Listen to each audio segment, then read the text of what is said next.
In a related development, the NRA immediately filed suit today to block a new gun control law just signed by the governor of Florida, Governor Scott. So after reviewing the entire bill, I had to ask myself, will this bill make a huge investment and dramatically improve school safety in hopes of never seeing another tragedy like this again?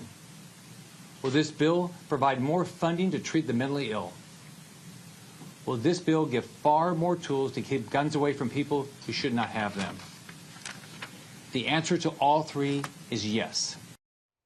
Not everyone thinks the answer is yes. And joining me from Orlando is Republican Congressman Ron DeSantis.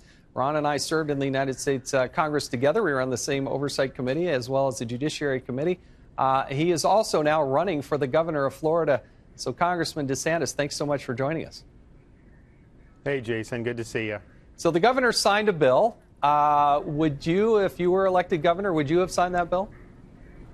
I think I would have approached it a little bit different. I think certainly the school security, I think, is long overdue. The money for mental health, and then being able to identify these individuals who are dangerous so that they're not able to possess weapons. I think all those are good. I think when you start getting into some of the blanket restrictions on people's Second Amendment rights, I think that is constitutionally vulnerable. I think those lawsuits are probably going to succeed. I mean, think about it.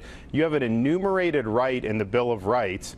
There's really no precedent to just do a blanket ban on certain adults. I mean, we wouldn't say that if you're 18 to 20, you don't have a Fourth Amendment right and police could search your house without a warrant. We wouldn't say that they could seize your property without just compensation, and that the Fifth Amendment doesn't apply. So I think that was problematic. I don't think that provision will actually prevent any gun crimes. But here's the thing.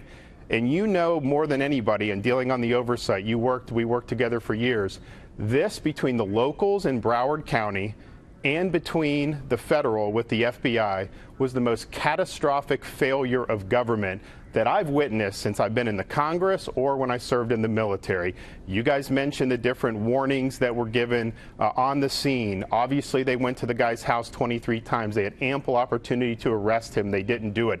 We then got a briefing this week in Washington from the FBI. Not only did they get a great tip in January, not only did they get a tip the previous year, 2017, in Mississippi, the caller in 2018 who took it on the FBI actually connected the two to the Mississippi one. So they knew this guy was dangerous, and they made the decision not even to alert the local authorities. And so we can argue about different laws. The fact is the laws that were on the books were sufficient to prevent this had government done its job. Now, one of the provisions in there is in Florida, and it's available in other states, for instance, in Utah, there are teachers and school officials who can carry weapons. Are you in favor of that? Do you think that would help?